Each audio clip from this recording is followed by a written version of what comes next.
Сәлем, қалдарыңыз қалай? Каналға тіркеліп, қоңырау белгісін басып, лайк басуды ұмытпаңыздар.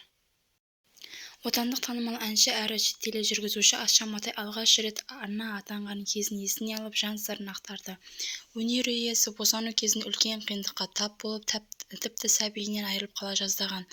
Аша Матай басынан өткен қиындық жағдайын Айнұр Ілиясоваға берген сұхбатында баяндады. Тележүргізуші сол күнді қорқынышты түс секілді еске алатынын айтты. Маған 2 рет эпидуралдық анестезия жасады. Толғақты тездететін дәрі салды. Кейін баланың жүрегі тоқтап қалды. Дәрігердің түрі суып кеткен. Анам екеуміз шок болдық. Анам қасымда еді.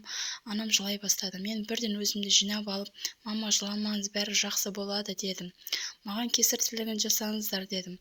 Ана кісілерде дір ете қалды. Түнгі сағат 1-де босандым. Асылым аман-есен дүниеге келді, бірақ бірден жыламады. Дәрігердің ұрып өздерінің әдістерін қолданды. Содан кейін барып қана жылады. Бәрі анестезия салатын маманға байланысты екен.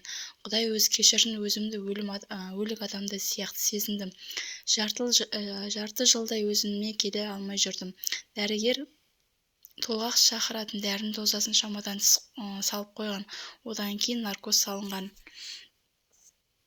Содан кейін денемді сезбеймін, сөйлеуге де шамам келмеді. Мен о дүниеге кетіп барамын деп ойладым. Іштей осы өмірден қоштасып, тілімді калимаға келтіріп, дайындалып жаттым.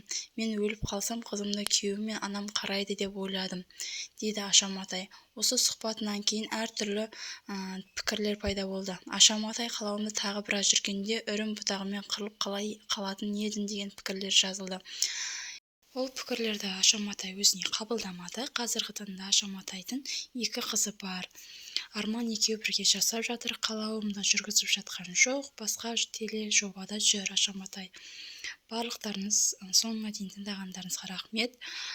Лайк басуды, комментарий жазуды және каналға тіркелуді ұмытпаңыздар.